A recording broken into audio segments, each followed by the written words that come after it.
प्रार्थना। स्व अभीष्ट की लालसा। स्फूर्ति में विराम आ जाने से श्री ठाकुर महाशय के चित्त में विपुल आर्ति उत्कंठा का उदय हुआ है। साधक आवेश में प्रार्थना करते हैं, हरि हरि और की ए मन दशा है वो, कबे वृषभानुपुरे आहिरी गोपेर घरे, तनया हैया जन्मे बो। हाय, मेरा ऐसा सौभाग्य कब होगा कि वृषभानुपुर या बरसाना में अहीर गोप के घर तनया बनकर जन्म लूंगा। गौड़ीय वैष्णव साधक गण श्री गुरु प्रदत्त सिद्ध स्वरूप का और श्री श्री राधा कृष्ण की सेवा का चिंतन करते हैं। प्रेम प्राप्ति के पश्चात साक्षात सेवा प्राप्ति के विषय में श्रीपाद विश्वनाथ चक्रवर्ती महोदय ने श्री उज्ज्वल नीलमणि ग्रंथ की आनंद चंद्रिका टीका में जिस युक्तिपूर्ण सिद्धांत की अवतारणा की है, उसका मर्म अर्थ इस प्रकार है कि युगल उपासक को साधक देह में प्रेम स्तर तक की प्राप्ति ही संभव होती है। प्रेम बाकी सब ऊपर के स्तर है। स्नेह प्रणय मान राग अनुराग प्रेम से इस देह में खाली प्रेम प्राप्ति हो सकती है, उससे या किंचित अपने देह का स्फुरन हो सकता है। और सेवा होती तो भाव से ही है, पर प्रत्यक्ष ही लगती है और मेरा हो सकता है। बस इस देह में इतना ही हो सकता है, इससे आगे नहीं। प्रेम का स्तर पाना भी कोई आसान तो नहीं। अगर भाव तक भी आ जाए तो भाव भी प्रेम की प्रेरणी किरण है। कहते हैं महाराज जी कहते थे, भाव तक इंसान पहुंच जाए, भाव के 12 लक्षण जो कल भी जैसे, तो पुनर्जन्म गोपी के घर में। प्रेम भी जरा ऊंची चीज है, पर भाव भी जैसे सूर्य उदय से पहले किरण आती है, भाव भी उसकी किरण। विनोद बाबा तो कहते हैं कि इतनी दुनिया घूमी, भाव वाला भी नहीं कोई मिला। मैंने कहा तो आप तो हो ना। प्रेम से ऊपर के स्नेह मान प्रणय आदि जो स्तर हैं, उनकी साधन भूमि भौम व्रज में प्रकट लीला क्षेत्र ही है। इन स्तरों को पार कर महाभाव के स्तर पर पहुंच जाता है, सिद्ध देह से नित्य सिद्धाओं के संग। महाभाव से ही श्री राधा कृष्ण की सेवा प्राप्ति संभव होती है।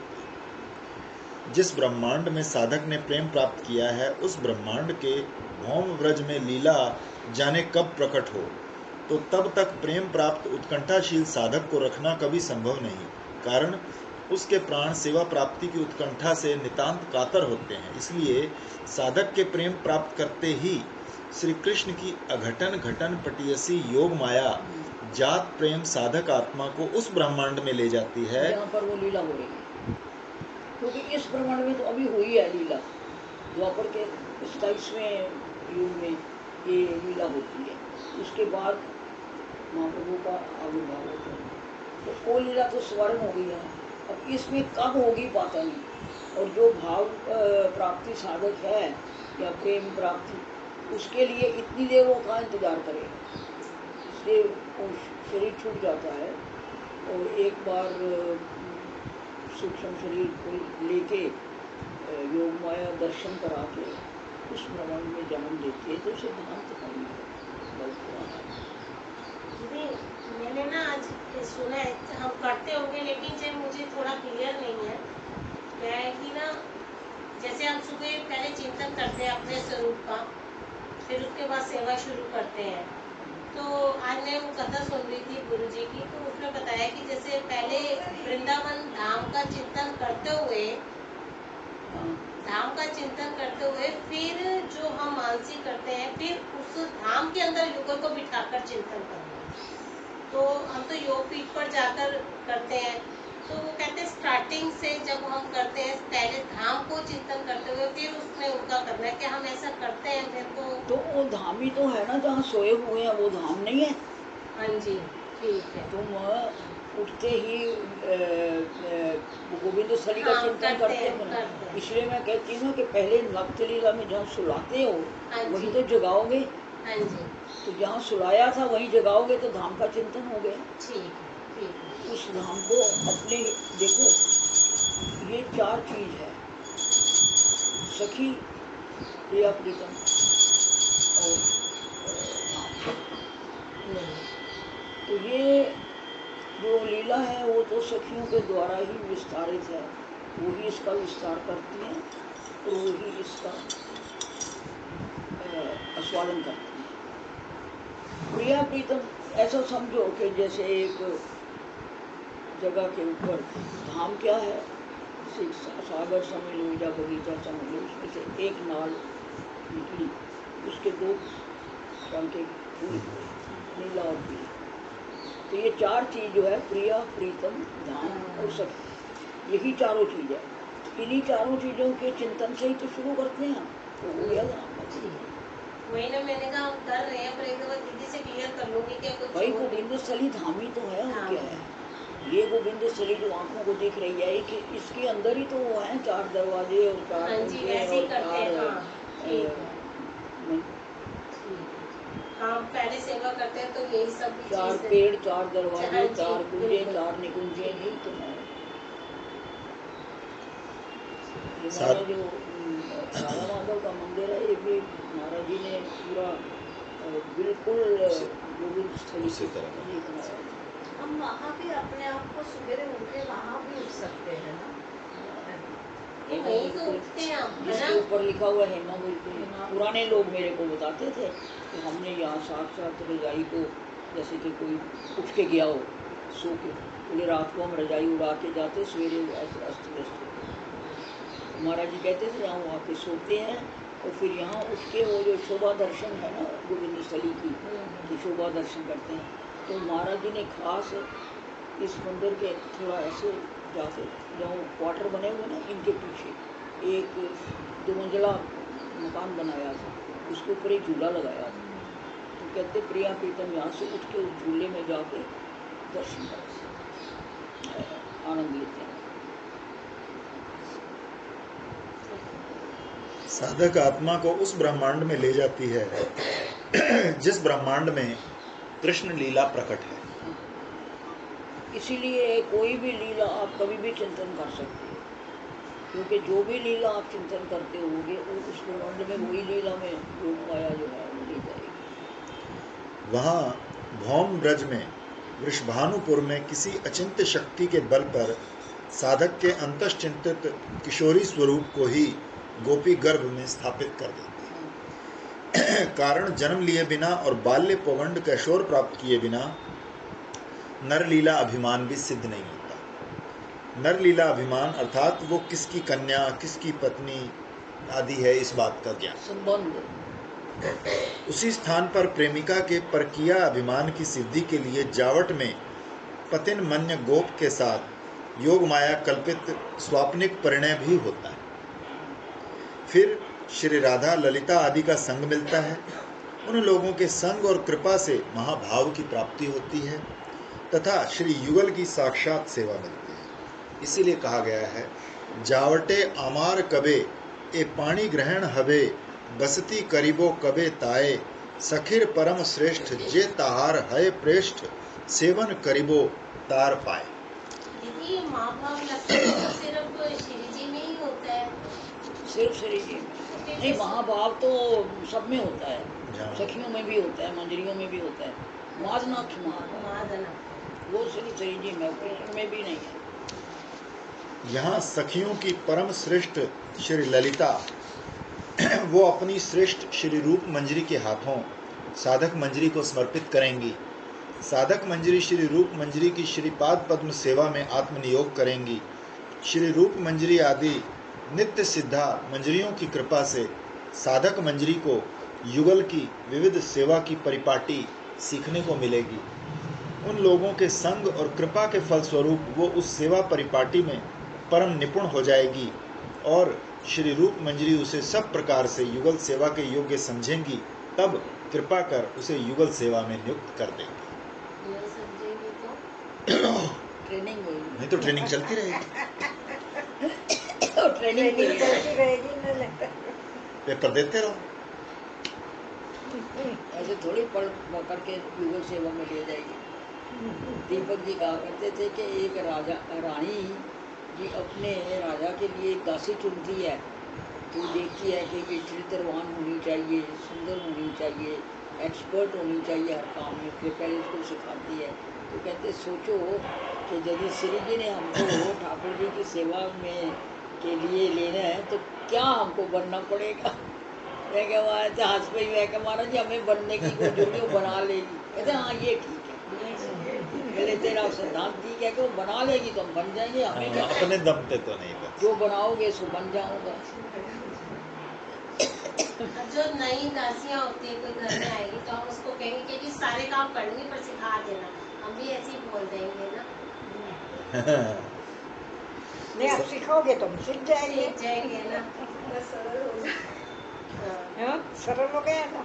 साधक आत्मा की सुचिरकाल की आशा पूरी होगी और वो सदा सदा के लिए धन्य कृतार्थ हो जाएगी। समस्त मंजरियों की अध्यक्षा श्री रूप मंजरी करुणा कर साधक मंजरी को युगल सेवा ना दें तो उस सुदुर्लभ सेवा को पाने का अधिकार किसी को नहीं, ये समझा जा रहा है। वो अपार करुणा का सागर है। विश्व के युगल उपासकों को युगल सेवा देकर धन्य करने को सतत उत्सुक आग्रही। ऐसा न होता तो श्रीमन महाप्रभु के युग में श्री रूप गोस्वामी के रूप में अवतरण होकर इतने ग्रंथ लिखकर लोगों को श्री श्री राधा माधव की इतनी रहस्यमय लीला कथा क्यों बताते? स्पष्ट है कि उनकी करुणा में कोई कृपणता नहीं है। वो विश्व भर के युगल उपासकों की परम चरम आशा है, भरोसा है।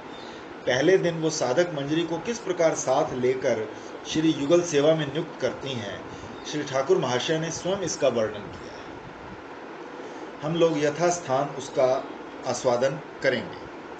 ये पद संख्या 40 से 42 पे आएगा जहाँ ये इसका वर्णन करेंगे, तब हम इसको पढ़ेंगे। इसको श्री रूप मंजरी द्वारा श्री युगल चरण सेवा में नियुक्त करने पर साधक मंजरी की दशा सफल होगी। उसके हृदय में युगल सेवा का जो दृढ़ विश्वास सुचिरकाल जड़ जमाए था वो पूरा होगा।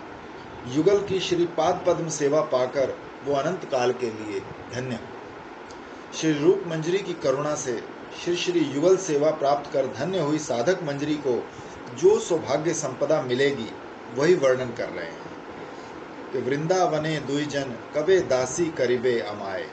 मधुर वृंदावन में मधुर युगल किशोर विराजेंगे, उनके निस्सीम रूप माधुर्य से जगत छा जाएगा।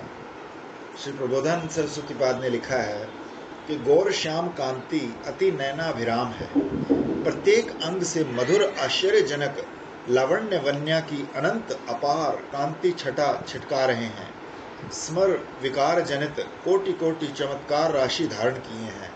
ऐसे युगल पुलकित देह से रसाविष्ट चित्त से जिस वृंदावन के कुंज कुंज में विहार कर रहे हैं, हे मन तुम उसी वृंदावन का स्मरण करो। जिनका अनंत सौंदर्य अनंत कांति असीम सुषमा दिग दिगंत में खेल रही है, वे ही माधुर्य वारिधि युगल किशोर वृंदावन में विराज करेंगे। वैसे ही सौंदर्य माधुर्य से मंडिता सखियां उन्हें घेरे रहेंगी। श्री युगल सेवा के अंत में मंजरी सखियों की भी यथा योग्य सेवा करेंगी। सखियां सितार, इसराज, वीणा, पखावज, मृदंग आदि लेकर युगल का मधुर लीला गुणगान करेंगी। ये देखकर किंकरी धन्य हो। श्री श्री राधा माधव युगल के अनन्य सौंदर्य माधुर्य विमंडित चंद्रमुख देखकर मंजरी के चिर तापित नयन सुशीतल होंगे, नेत्रों से अश्रुधारे बहेंगी। वन देवी वृंदा की कृपा भी प्राप्त करेंगी। वृंदा श्री युगल के निकट जाकर उनकी सेवा का आदेश देंगी तो वो उनकी आज्ञा से श्री युगल की श्री अंग सेवा पाकर धन्य। श्री रूप मंजरी नवागत किंकरी को अनाथनी देखकर उसे अपने लाल लाल चरणों में स्थान देंगी। मंजरी अन्य अन्य सभी प्रिय नम्र सखियों अर्थात नित्य सिद्धा मंजरियों की भी कृपा पाकर धन्य होगी। सभी उसे अपनी किंकरी बनाकर श्री चरणों में आश्रय देंगी।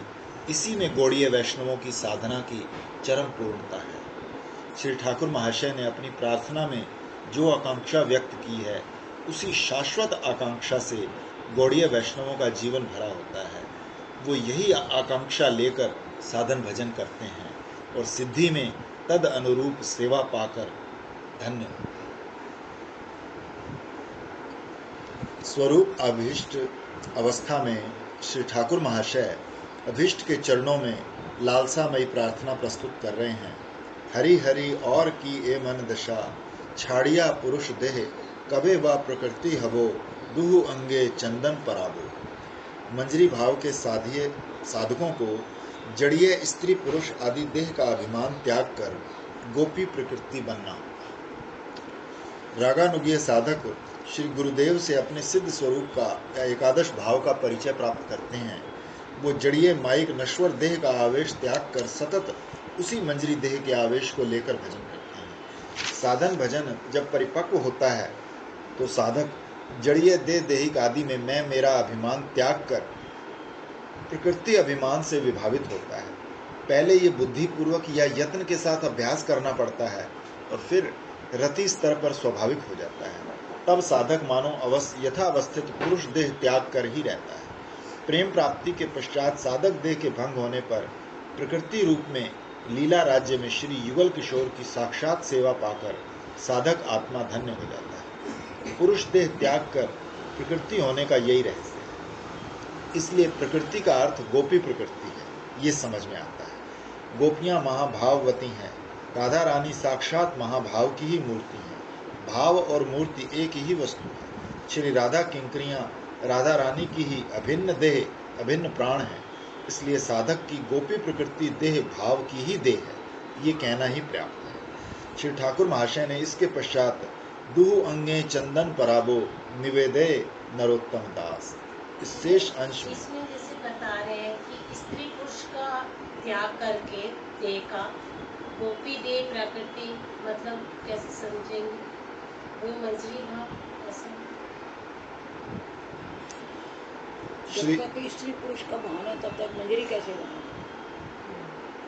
प्रकृति का मतलब ये है ना कि इस वायक देह को त्याग करके पहले भाव से फिर साथ। इसीलिए तो उज्जवल नीलमणि वाले पहले पुरुष तो लिखा हुआ ना कि जिसको अभी पुरुष और स्त्री में फर्क है वो एक किताब पढ़ने का अधिकारी नहीं है। स्वरूप आविष्ट श्री ठाकुर महाशय राधा किंकरी के रूप में युगल के श्री अंगों पर चंदन लगाएंगे। श्री अंगों को सुशीतल रखने के लिए ही पहले चंदन की बात कही है। श्री कविराज गोस्वामी पाद ने कहा है, कृष्ण अंग सुशीतल की कहिबो तार बल, छटाए जिन्हें कोटिन दुचंदन। वही श्री कृष्ण अंग समर ताप से तप्त होता है तो श्री राधा के स्पर्श से सुशीतल हो जाता है। ऐसे परम सुशीतल युगल के श्री अंगों पर चंदन लगाकर राधा किंकरी सुशीतल करेंगे। ये प्रीत की रीत या स्वभाव है। वन विहार के अंत में नृत्य विनोद के पश्चात या विलास के अंत में श्री युगल की वेशभूषा अस्त व्यस्त या शिथिल हो जाती है तो किंकरी अभिलाषा व्यक्त करती है अति मनोहर चूड़ा कसकर बांधने की, नवगुंजा हार से वेष्टित करने की, सखियों के साथ श्याम सुंदर के श्रीअंग पर पीत वस्त्र धारण करा राधा रानी को सजाकर नवरत्नों की जरी और मालती पुष्पों की मालाओं से उनकी विचित्र वेणी बांधेंगी। तत्पश्चात युगल के वदनों में तांबुल देकर मनोहर नयनाभिराम युगल रूप दर्शन करेंगी। युगल रूप माधुरी दर्शन के मोह से अधीर होकर ही 2 बार कहा है, दुह रूप मनोहारी हेरिबो नयन भरी और सेना रूप माधुरी देखिबो नयन भरी। मधुर वृंदावन में मधुर युगल रूप देखने का मोह किसके प्राणों में नहीं जगता। जिनके प्रति अंग में दिव्य सुगंध फैली है, अति मधुर प्रभा राशि फूट रही है, पग पग पर नाना प्रकार का भाव और माधुरी प्रवाह अत्यंत बढ़ रहा है, सौंदर्य सिंधु की पराकाष्ठा और निरंतर रतिवर्धनशील कंदर्प चंचलता प्रकट हो रही है। जिन लोगों ने इस वृंदावन अधीश युगल के पद कमल हृदय में धारण कर लिए हैं, उन महाभाग्यवान जनों को मैं प्रणाम करता हूँ। उन्हीं प्रणम्य व्यक्तियों में अन्यतम हैं श्री नरोत्तम ठाकुर महाशय। श्री श्री राधा श्याम उनके हृदय में विराज रहे हैं, अन्यथा प्रार्थना की माधुरी क्या इतनी अपूर्व होती। भाव की परिपाटी, भाषा का लालित्य, लालसा की अतिशयता, ऐसा लगता है जैसे साक्षात सेवा ही कर रहे हैं। प्रार्थना कर रहे हैं, ये बात तो मन में ही नहीं आती, तभी तो महाशक्तिशाली प्रार्थना है। इन प्रार्थना वाणियों के अनुशीलन या श्रवण कीर्तन से साधक के प्रति श्री युगल की करुणा अवश्य उतर आएगी। साधक युगल सेवा रस का आस्वादन कर धन्य होगा। श्री ठाकुर महाशय दैन्य से भरकर सोचते हैं, युगल के चरणों में जो सेवा अभिलाषा व्यक्त की है, वो क्या मुझ जैसे दीनहीन भजन साधन शून्य व्यक्ति के लिए संभव है। परम करुण श्री रूप सनातन की करुणा का स्मरण होता है तो सोचते हैं, रूप सनातन की वस्तु है ये सेवा संपदा, यदि वो कृपा कर प्रदान करें तो मुझ जैसा अधम जीव भी उसे पा सकता है। ये सोचकर सेवा लालसा से उत्फुल्ल हो कहते हैं, जय रूप सनातन देहो मोरे एई धन निवेदय नरोत्तम दास। ब्रज की श्री रूप मंजरी और लवंग मंजरी के अवतार श्रीमन महाप्रभु के प्रिय पार्षद श्री श्री रूप सनातन, इन दोनों के अनुगत्य में श्री कृष्ण चैतन्य प्रभु के विमल भजन पथ पर चलने से श्री रूप सनातन की कृपा से इस त्रिपदी में व्यक्त सेवा संपत्ति प्राप्त होगी। यही व्यंजन है।